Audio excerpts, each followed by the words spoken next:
আসসালামু আলাইকুম প্রিয় দর্শক, আমি হাসিব মারজান আপনাদের সবাইকে আমন্ত্রণ জানাচ্ছি চ্যানেল আই সংবাদে। আর বিস্তারিত সংবাদের শুরুতেই জানিয়ে দিচ্ছি ফ্রেশ আটা, ময়দা, সুজি সংবাদ শিরোনামগুলো। ভারতের ক্ষেপণাস্ত্র হামলায় পাকিস্তানে নিহত বেড়ে 31, প্রতি ফোঁটা রক্তের বদলা নিতে পাক প্রধানমন্ত্রীর ঘোষণা, ভারতে সর্বদলীয় বৈঠক আজ। এখনই ভারত ও পাকিস্তানের বড় যুদ্ধের সম্ভাবনা নেই মনে করছেন বিশ্লেষকরা। যুদ্ধের মাধ্যমে কাশ্মীর ইস্যুর সমাধান সম্ভব নয় মন্তব্য। চলমান পরিস্থিতিতে বাংলাদেশি ফ্লাইটের জন্য পাকিস্তানের আকাশ সীমা খুললেও ভিন্ন পথমুখী এয়ারলাইন্সগুলো হজ ফ্লাইটেও বিরূপ প্রভাবের আশঙ্কা। এবং রবীন্দ্রনাথের সাহিত্যের বিশাল অংশ জুড়ে প্রকৃতি লেখনীতে ফুটে উঠেছে পরিবেশের প্রতি ভালোবাসা, মমত্ববোধ, দায়বদ্ধতা।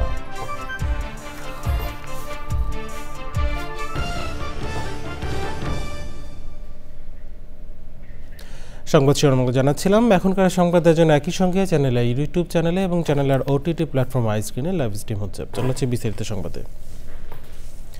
শুরুতেই জানিয়ে দেব ভারত পাকিস্তান পরিস্থিতি।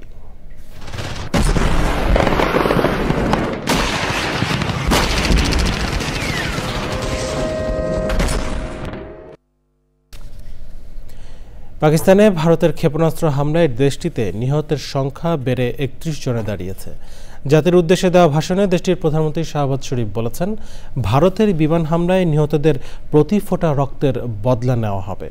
ভারতের প্রধানমন্ত্রী নরেন্দ্র মোদী সরকার আজ সর্বদলীয় বৈঠক ডেকেছে। ভারত পাকিস্তান উত্তেজনায় আকাশপথে বিশৃঙ্খলায় ফ্লাইট বাতিল ও রুট পরিবর্তন করছে বিশ্বের বিভিন্ন এয়ারলাইন্সগুলো। দিল্লি ও ইসলামাবাদকে সংযম প্রদর্শনের আহ্বান জানিয়েছেন বিশ্ব নেতারা। বিস্তারিত ডেস্ক রিপোর্টে। ভারত শাসিত জম্মু কাশ্মীরের পেহেলগামে হামলার ঘটনায় পাকিস্তানের বিভিন্ন স্থানে ক্ষেপণাস্ত্র হামলা চালিয়েছে ভারত। পাল্টা ভারতও আক্রমণ করে পাকিস্তান। এতে দুদেশেই হতাহতের পাশাপাশি ধ্বংস হয়েছে বিভিন্ন স্থাপনা। সেনাবাহিনীকে যুদ্ধে সবুজ সংকেত দিয়ে বুধবার রাতে পাকিস্তানের জাতির উদ্দেশ্যে দেওয়া ভাষণে দেশটির প্রধানমন্ত্রী শাহবাজ শরীফ রক্তের বদলা নেওয়ার ঘোষণা দেন। তিনি বলেন, যারা নিরস্ত্র বেসামরিক নাগরিকদের উপর হামলা চালায় এবং নিজেকে শক্তিশালী ভাবে তারা কাপুরুষ। পাকিস্তান জানে প্রতিরক্ষা করতে কিভাবে উপযুক্ত জবাব দিতে হয়। পাকিস্তানি জাতি সশস্ত্র বাহিনীর সাহস ও শক্তিকে শ্রদ্ধা জানায়। ভারতের প্রধানমন্ত্রী নরেন্দ্র মোদী সরকার আজ একটি সর্বদলীয় বৈঠক ডেকেছেন। পাশাপাশি বেলা 11টায় ভারতের নিরাপত্তা কমিটির বৈঠক আহ্বান করা হয়েছে। তাইওয়ানের চায়না এয়ারলাইন্স, কোরিয়ান এয়ার সহ বেশ কয়েকটি এশীয় বিমান সংস্থা জানিয়েছে তারা ইউরোপগামী ও ইউরোপ ফেরত ফ্লাইটের রুট পরিবর্তন বা বাতিল করছেন। ভারতের হামলার পর ফ্লাইট ট্র্যাকিং ওয়েবসাইটগুলোতে ওমান, সংযুক্ত আরব আমিরাত ও কুয়েতের আকাশপথে বিভিন্ন বিমান সংস্থার ফ্লাইটের দীর্ঘ সারি দেখা গেছে। এতে চাপ সৃষ্টি হওয়ার আশঙ্কা তৈরি হয়েছে। সংঘাতের ঘটনায় গভীর উদ্বেগ প্রকাশ করেছেন জাতিসংঘের মহাসচিব অ্যান্তোনিও গুতেরেস। উভয় দেশের প্রতি সর্বোচ্চ সামরিক সংযম প্রদর্শনের আহ্বান জানিয়ে গুতেরেস বলেন, ভারত ও পাকিস্তানের মধ্যে সামরিক সংঘাতের ভার বিশ্ব বহন করতে পারে না। এছাড়াও পাল্টাপাল্টি হামলা থেকে উভয় দেশকেই সংযত থাকার আহ্বান জানিয়েছে যুক্তরাষ্ট্র, যুক্তরাজ্য, চীন, ইউরোপীয় ইউনিয়ন, জাপান, জার্মানি ও বাংলাদেশ সহ বিশ্বের অন্যান্য দেশ। গত 22 এপ্রিল ভারত নিয়ন্ত্রিত কাশ্মীরের পেহেলগামে পর্যটকদের উপর বন্দুকধারীদের হামলায় 26 জনের প্রাণহানির পর থেকে মুখোমুখি উত্তেজনার কেন্দ্রে অবস্থান করছিল ভারত ও Pakistan. International desk, channel I. Surgical strike চালালেও এখনই ভারত ও পাকিস্তানের বড় যুদ্ধের সম্ভাবনা নেই বলে মনে করছেন আন্তর্জাতিক সম্পর্ক বিশ্লেষকরা। যুদ্ধের মাধ্যমে কাশ্মীর ইস্যুর সমাধান সম্ভব হবে না বলে মন্তব্য করে তারা বলেন, প্রতিবেশী দেশগুলো আলোচনার উদ্যোগ নিলে এই ইস্যুর স্থায়ী সমাধান হতে পারে। রিপোর্ট করছেন রিয়াজ ইসলাম। ভারত শাসিত জম্মু কাশ্মীরের পেহেলগামে 26 পর্যটককে হত্যার জন্য পাকিস্তানকে দায়ী করে পাকিস্তানের আজাদ কাশ্মীর সহ কয়েকটি স্থানে হামলা চালায় ভারত। জবাবে পাল্টা হামলা করে পাকিস্তানও। দুই পারমাণবিক শক্তিধর দেশের দ্বন্দ্বে প্রতিবেশী দেশগুলোর মধ্যে বাড়ছে উদ্বেগ। আন্তর্জাতিক সম্পর্ক বিশ্লেষকরা বলছেন, ভারত পাকিস্তানে হামলার পরেও পারমাণবিক শক্তিধর দুই প্রতিবেশী রাষ্ট্রের মধ্যে যুদ্ধের সম্ভাবনা কম। তো আমার মনে হয় জনগণও চাইবে না। জনগণ হয়তো আপাতত পাকিস্তানি জনগণ হয়তো চাইবে যে একটা পাল্টা জবাব যেন পাকিস্তান দেয়, সেটা হয়তো চাইবে। এবং ওটা যদি বড় আকারে হয় তাহলে ভারতও হয়তো চাইবে, এরকম একটা অবস্থা হয়তো থাকবে পাল্টাপাল্টি কতগুলো স্ট্রাইকের মধ্যে। কিন্তু দুজনেই যদি এখন বড় যুদ্ধের মধ্যে চলে যায়, প্রথম প্রশ্ন করতে হবে আমি করে লাভটা কী? তো আমাকে একসময় তো আমাকে থামতে হবে, তখন কি হবে? যুদ্ধের মতো বড় ব্যয় করতে চাইবে না ভারত পাকিস্তান। বিশ্লেষকরা বলছেন ওই দুই দেশের জনগণ সরকারের উপর চাপ প্রয়োগ করলে সংকটের সমাধান সম্ভব। বর্তমানে যুদ্ধ কিন্তু প্রচণ্ড ব্যয়বহুল, এখন সেই ব্যয়টা গ্রহণ করতে পারবে কিনা পাকিস্তান আমি যদি বলি, ঠিক একইভাবে ভারত, কারণ তারা তো তাদের জনগণ তো আসলেই চাইবে যে তার উন্নয়ন, তার ছেলেমেয়েরা যেন একটা বড় অর্থনৈতিক কাঠামোর মধ্যে যায়। সেটা যদি না হয় তাহলে একটা বড় প্রেশার পড়তে পারে। ওই প্রেশারটা আসলে আমি মনে করি সমাধান একটা হওয়ার সম্ভাবনা আছে। ভারত ও পাকিস্তান যুদ্ধাবস্থা বাংলাদেশের অর্থনীতি, নিরাপত্তা এবং পররাষ্ট্রনীতিতে প্রভাব ফেলতে পারে বলে মনে করছেন বিশ্লেষকরা। রিয়াজ ইসলাম, চ্যানেল আই, ঢাকা। ভারত পাকিস্তান পরিস্থিতিতে পাকিস্তানের আকাশসীমা ৪৮ ঘন্টার জন্য বন্ধ ঘোষণার পর আবার রুট খুলে দিল বাংলাদেশে চলাচলকারী বিভিন্ন এয়ারলাইন্স এখনও ভিন্ন পথেই ফ্লাইট পরিচালনা করছে। টার্কিশ এয়ারলাইন্স সহ আরেকটি এয়ারলাইন্সের ৩টি ফ্লাইট মাঝ আকাশ থেকে রুট পরিবর্তন করে দুবাই এয়ারপোর্টে অবতরণ করেছে। বাংলাদেশ বিমানের ফ্লাইট পাকিস্তানের আকাশসীমা বাদ দিয়ে ঘুরে ভারত হয়ে যাওয়া আসা করছে। চকরমালিথার রিপোর্ট। পাকিস্তানের আকাশসীমা বন্ধের পর ভারতও কিছু রুটে বন্ধ করেছে তাদের আকাশসীমা। বুধবার সকালে বিমান বাংলাদেশ এয়ারলাইন্সের BG356 রোম ঢাকা ফ্লাইট তাজিকিস্তানের আকাশসীমায় এলে এয়ার ট্রাফিক কন্ট্রোল থেকে পাকিস্তানের উপর দিয়ে সব রুট বন্ধের খবর পায়। বাংলাদেশে এয়ার ট্রাফিক কন্ট্রোলের সাথে যোগাযোগ করে রুট পরিবর্তন করে বিশেষ অনুমতি নিয়ে ইরান মাস্কাট হয়ে ভারতের উপর দিয়ে আসে ফ্লাইট। এতে ফ্লাইংয়ের সময় ৮ ঘন্টা ১০ মিনিট থেকে বেড়ে ১০ ঘন্টা ১৩ মিনিট হয়। বিষয়টি নিয়ে সেফটি রিস্ক অ্যানালাইসিস মিটিং করেছে বাংলাদেশ বিমান। মেইন সমস্যা হলো হয় স্লট নিয়ে, যে আমরা যদি এখান থেকে ফ্লাইটটা ডিলে হয় ওইখানে স্লট নিয়ে একটা সমস্যা হতে পারে। তো সেই ক্ষেত্রে আমরা এখন চিন্তা করছি যে আমরা ১ দিন ২ দিন দেখব, দেখার পরে আমরা হয়তো আইদার স্লট চেঞ্জ করবো ওদের কাছে রিকোয়েস্ট করে যে ১ ঘন্টা আধা ঘন্টা পিছায় দেওয়ার জন্য, অথবা আমরা এখান থেকে ঢাকা থেকে আর্লি ছাড়ব। বাংলাদেশ সিভিল এভিয়েশন অথরিটি বিষয়টি গভীরভাবে পর্যবেক্ষণ করছে। গতকাল ওনারা একটা নোটাম দিয়েছিল এই রুটটাকে অ্যাভয়েড করার জন্য, আজকে ভোররাত্রে আবার ওই নোটামটা তারা করে নিয়েছে, আপনার উইথড্র করে নিয়েছে। তার মানে আর কোনো রেস্ট্রিকশন নেই যাওয়ার জন্য। সো পরিস্থিতি এখন মোটামুটি নর্মাল আছে, তেমন কোনো ডিট্যুর করতে হচ্ছে না। বাট যদি লম্বা কোনো এরকম পরিস্থিতি থাকে বা ওখানে যদি বন্ধ থাকে তাহলে তো হয়তো সেক্ষেত্রে আমাদের কিছুটা ডিট্যুর করতে হতে পারে। এয়ারক্রাফট হয়তো ফ্লাইং টাইমটা একটু বেড়ে যাবে, একটু ঘুরে যেতে হবে আর কি আমাদের। দীর্ঘ সময় ধরে এই অবস্থা চলতে থাকলে ফ্লাইটের সময় এবং ব্যয় বাড়বে, ক্ষতিগ্রস্ত হবে ফ্লাইটের স্লট, বিরূপ প্রভাব পড়তে পারে হজ ফ্লাইটের উপর। চকর মালিথা, চ্যানেল আই, ঢাকা। এবার অন্যান্য সংবাদ। বিশ্বকবি রবীন্দ্রনাথ ঠাকুরের ১৬৪তম জন্মজয়ন্তী আজ। বাঙালি হৃদয়ে চিরজাগ্রত কবিকে নানা আয়োজনে স্মরণ করছে এদেশের মানুষ। চ্যানেলের পর্দায়ও কবিগুরুকে স্মরণ করা হচ্ছে বিশেষ আয়োজনে। বিস্তারিত জানাচ্ছেন মিথিলা নাসরিন। গান, নাটক, দর্শন ও চিত্রকলা সবকিছু মিলিয়ে বাঙালির প্রতিদিনের সংস্কৃতি চর্চার সাথে কোনো না কোনোভাবে জড়িয়ে আছে যার নাম তিনি রবীন্দ্রনাথ ঠাকুর। ১৮৬১ সালের ২৫শে বৈশাখ কলকাতার জোড়াসাঁকোর ঠাকুর বাড়িতে যার জন্ম। ছোটবেলা থেকেই অসাধারণ প্রতিভার অধিকারী রবীন্দ্রনাথ ঠাকুর বাংলা সাহিত্যে সর্বত্রই তার ব্যাপ্তি রেখেছেন। কবিতা, উপন্যাস, ছোট গল্প, নাটক সহ সাহিত্যের প্রতিটি ক্ষেত্রে নিজের অবস্থান জানান দিয়েছেন তিনি। সাহিত্যে অবদানের জন্য নোবেল পান ১৯১৩ সালে। গান দিয়ে শুরুর বিশেষ আয়োজন দিয়ে কবিগুরু রবীন্দ্রনাথ ঠাকুরকে নানা অনুষ্ঠানের মধ্য দিয়ে স্মরণ করছে চ্যানেল আই।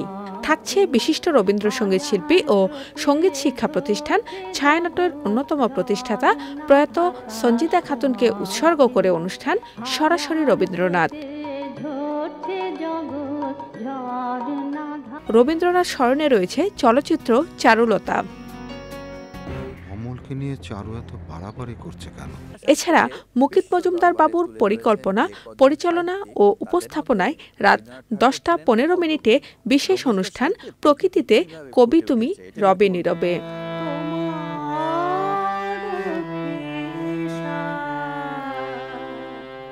রাত 12:30 আরও থাকছে রবীন্দ্রসঙ্গীত শিল্পী অনিমা রায়ের একক সঙ্গীতানুষ্ঠান এলেম নতুন দেশে।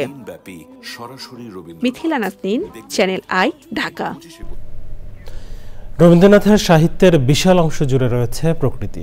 সবখানে প্রকৃতির প্রতি তার গভীর অনুরাগ এবং প্রকৃতির সৌন্দর্য বর্ণনা করেছেন সুনিপুণভাবে। তার শিল্পচিন্তা ও চেতনায় প্রকৃতি অন্যতম এক অনুষঙ্গ। নানা কথা বলায় তিনি বলেছেন প্রকৃতি ও পরিবেশের কথা। দীর্ঘ জীবন প্রবাহে আর লেখনীতে তাই প্রকৃতির প্রতি ভালোবাসা, মমত্ববোধ আর দায়বদ্ধতা প্রকাশ করেছেন। রবীন্দ্র জয়ন্তী উপলক্ষে আফরোজা হাসির ডেস্ক রিপোর্ট।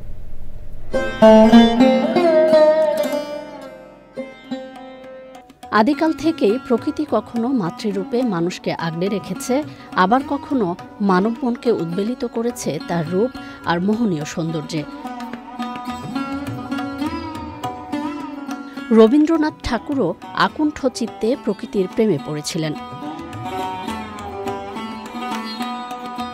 নানা দূষণ শোষণ করে বাঁচার রসদ যোগায় বৃক্ষ, তাই তো বৃক্ষের প্রতি বৃক্ষপ্রেমীদের আকুণ্ঠ কৃতজ্ঞতা। বৃক্ষের সুশীতল ছায়া শরীরে মেখে বৃক্ষপ্রেমী রবীন্দ্রনাথও অর্ঘ্য অর্পণ করেছেন পূজারী হয়ে। সহনশীলতা, বিনয়ী, ত্যাগ, পরোপকারী বৃক্ষের বন্দনায় তিনি ছিলেন পঞ্চমুখ। প্রকৃতি থেকেই পেয়েছেন কবিতা, গল্প, উপন্যাস, প্রবন্ধের রসদ। তার রচিত বনবাণী, ছিন্নপত্র, ছোট গল্প, বলাইসহ বিভিন্ন সাহিত্যকর্মে ফুটে উঠেছে প্রকৃতির প্রতি পরম মমতার চিত্র। বৃক্ষের মতো বহতা নদীর সঙ্গেও ছিল তার প্রাণের টান, গভীর বন্ধন। নদীর স্রোতের সঙ্গে একাত্ম হয়েছিল রবীন্দ্রনাথ ঠাকুরের সাহিত্যের স্রোত। পদ্মায় বজরা ভাসিয়ে কুষ্টিয়ার শিলাইদহ, পতিসর, শাহজাদপুরে সাহিত্য রচনায় কেটেছে তার বিনিদ্র দিনরাত্রি। প্রকৃতির কাছাকাছি থাকতে ভালোবাসতেন বলেই তিনি শান্তিনিকেতনে গড়ে তুলেছিলেন বিশ্বভারতী বিশ্ববিদ্যালয়। তার জীবনের দ্বিতীয়ার্ধের অধিকাংশ সময় কাটিয়েছেন শান্তিনিকেতনে প্রকৃতির সান্নিধ্যে। রবি ঠাকুর প্রকৃতিকে করেছিলেন আপনজন, বন্ধু এবং আত্মার আত্মীয়। আফরোজা হাসি, প্রকৃতি ও জীবন desk, channel I. Rabindra Jayanti উপলক্ষে বিশেষ আয়োজন প্রকৃতিতে কবিগুরু তুমি রবে নীরবে। দেখবেন প্রকৃতি ও জীবন অনুষ্ঠানে আজ রাত 10:15। ছাদ কৃষি এখন নগর জীবনের টেকসই কৃষির নতুন এক সম্ভাবনা, যা আরও কার্যকর এবং লাভজনক করতে প্রয়োজন ছাদ কৃষি অনুকূল ফসল উৎপাদনের সঠিক তথ্য ও আধুনিক প্রযুক্তির ব্যবহার। এবং এমনই এক সম্ভাবনা জাগাতে গত 3 বছর ধরে শেখর প্রযুক্তির অনুশীলন করছেন যশোরের এক উদ্যোক্তা। বিস্তারিত জানাচ্ছেন শেখ সিরাজ। যশোর শহরের উপকণ্ঠে হামিদপুর। এখানে মাত্র 1200 বর্গফুট ছাদে প্রযুক্তির ছোঁয়ায় গড়ে উঠেছে এক অনন্য সবজি ক্ষেত। বিচিত্র এই ফসলি ছাদ কৃষির উদ্যোক্তা কৃষিবিদ ইবাদ আলী এক্ষেত্রে অনুসরণ করছেন নিজের উদ্ভাবিত শেকড় প্রযুক্তি।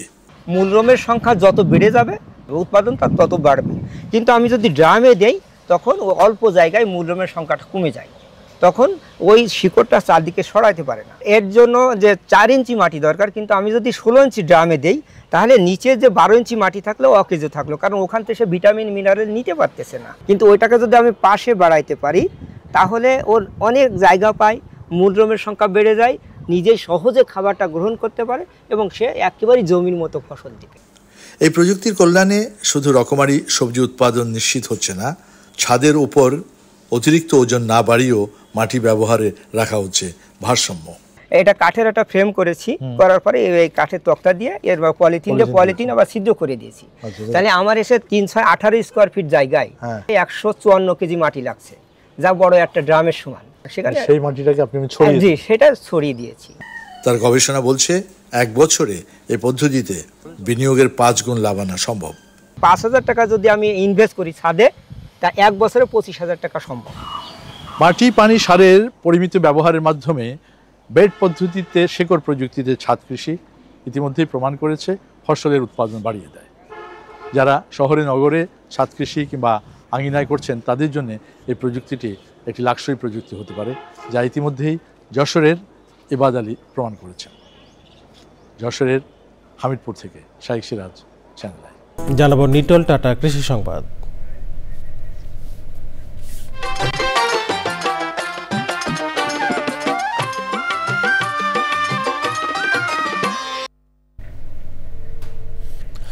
বরিশালের বোরো ধানের ভালো ফলন হয়েছে। আবহাওয়া অনুকূলে থাকলে দ্রুত ধান ঘরে তোলা যাবে বলে জানান কৃষক। বরিশাল প্রতিনিধি সাইদ পান্থর তথ্য ভিডিওচিত্রে আল মুকসিদের রিপোর্ট। বরিশাল সহ দক্ষিণাঞ্চলে এখন চলছে ধান কাটার উৎসব। গত কয়েক বছরের তুলনায় এবছর বোরো ধানের ভালো ফলনে খুশি কৃষক। আবহাওয়া অনুকূলে থাকলে ধান কাটা ও মাড়াই করতে সমস্যা হবে না বলছে কৃষক। ধান ভালো হয়েছে, আবহাওয়ার কারণে যদি ঈশ্বর যদি কোনো সমস্যা হয় ধান পালে আরো ভালো হবে। সুন্দর ধান হয়েছে এবছর। ধান এবছর ভালো হয়েছে, আগে সে অনেক ভালো হয়েছে, যদি উড়াইতে যায় ভালোভাবে। এই অঞ্চলে শ্রমিক কম থাকায় বিভিন্ন জেলা থেকে ধান কাটার জন্য শ্রমিক এসেছে। আমাদের বাড়ি খুলনা জেলা কয়রা উপজেলা। আমরা প্রতি বছরই বরিশালে আসি। এমনি আমরা আসি ধানের হিসাবে, আমরা গরিব মানুষ, ধান হিসাবে আসি। কেউ 7 বাগা দূরের ধান হলে দেয় 8 বাগা। খুলনা কয়রা থেকে আসছি বরিশাল ধান কাটতে। তা আল্লাহর রহমতে ধান খুবই ভালো। আবহাওয়ার পরিস্থিতি যা আছে এরকম যদি থাকে সুস্থ হলে সবাই ধান ঘরে ওঠাতে পারবে। জেলায় 61,225 হেক্টর জমিতে বোরোর আবাদ হয়েছে বলে জানান কৃষি সম্প্রসারণ অধিদপ্তর। মাঠ পর্যায়ের উপসহকারী কৃষি কর্মকর্তা যারা রয়েছেন তাদের নির্দেশনা দেওয়া আছে এবং তারা কাজ করে যাচ্ছে যে দ্রুত তার সাথে, যেহেতু আকাশে আবহাওয়া প্রতিকূল অবস্থায় রয়েছে, যে কোনো সময় ঝড় ঝঞ্ঝা বা বৃষ্টিপাতের সম্ভাবনা রয়েছে, সুতরাং 80% ধান কর্তনের পাকার সাথে সাথে আমরা কর্তনের পরামর্শ দিচ্ছি কৃষক পর্যায়ে। জেলায় এখন পর্যন্ত 35% ধান কর্তন করা হয়েছে বলছে কৃষি সংশ্লিষ্টরা। আল মুকসিদ, চ্যানেল আই। এখন দেখবেন প্রকৃতি সংবাদ।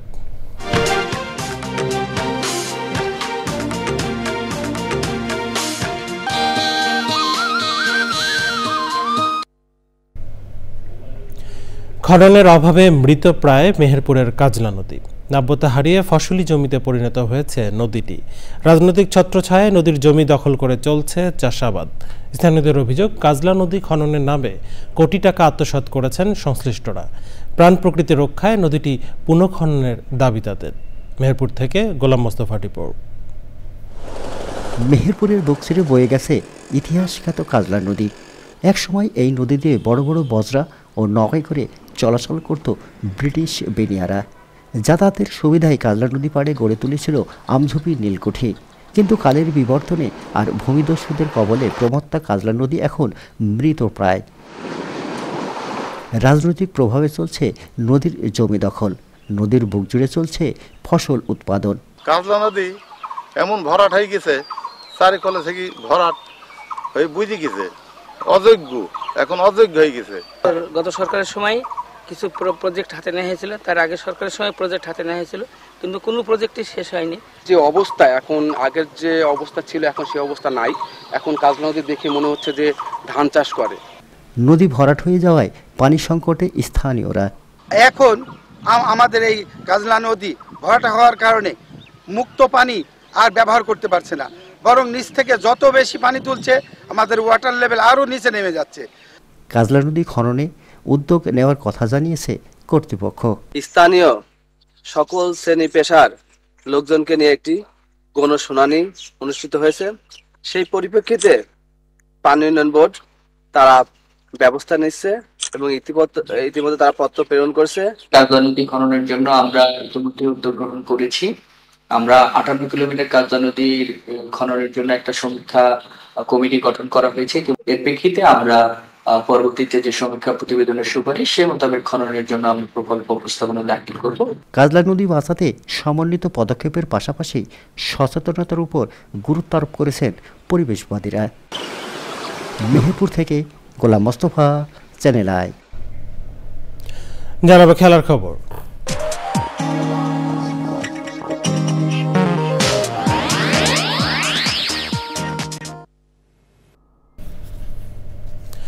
সিলেটের 3 ম্যাচের দ্বিতীয় ওয়ানডেতে নিউজিল্যান্ড এ দলকে 87 রানে হারিয়ে 1 ম্যাচ হাতে রেখে সিরিজ জিতল বাংলাদেশ এ দল। সিলেট আন্তর্জাতিক স্টেডিয়ামে আগে ব্যাট করে 5 উইকেটে 344 রান তোলে ইয়াং টাইগাররা। চতুর্থ উইকেটে নুরুল সোহান এবং মাহিদুল অঙ্কনের 2 সেঞ্চুরিতে 225 রানের পার্টনারশিপে বড় সংগ্রহ তোলে স্বাগতিকরা। কিউই যুবাদের উপর ছড়ি ঘুরিয়ে সোহান 112 এবং অঙ্কন খেলেন 105 রানের ইনিংস। জবাবে স্বাগতিকদের বোলিং তোপে 257 রানে আউট হয় নিউজিল্যান্ড এ দল। বাংলাদেশ হয়ে মোসাদ্দেক সৈকত 3টি এবং জোড়া উইকেট পেয়েছেন শরীফুল, তানভীর এবং শামীম পাটোয়ারি। একই ভেন্যুতে তৃতীয় শেষ ওয়ানডে হবে 10ই মে।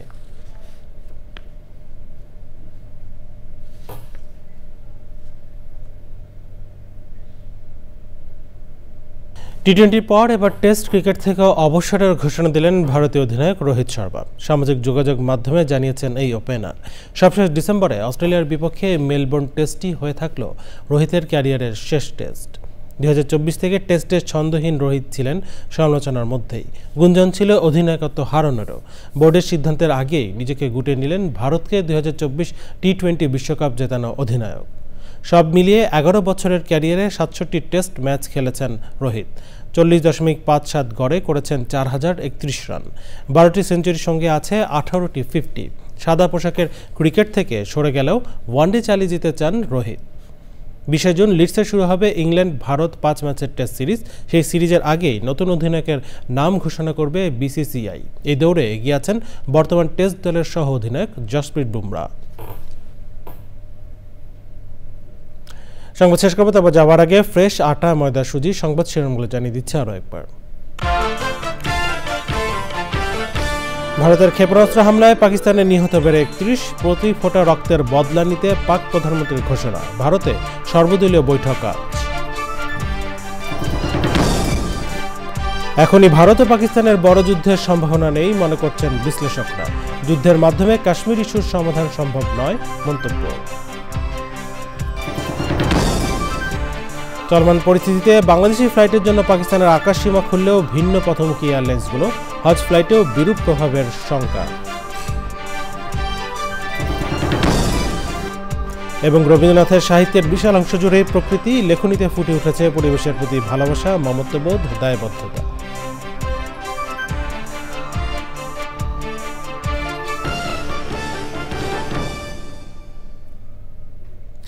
চ্যানেল আই সর্বশেষ সংবাদ জানতে ভিজিট করুন channelionline.com-এ। যুক্ত থাকুন আমাদের সোশ্যাল মিডিয়া প্ল্যাটফর্মগুলোর সাথে।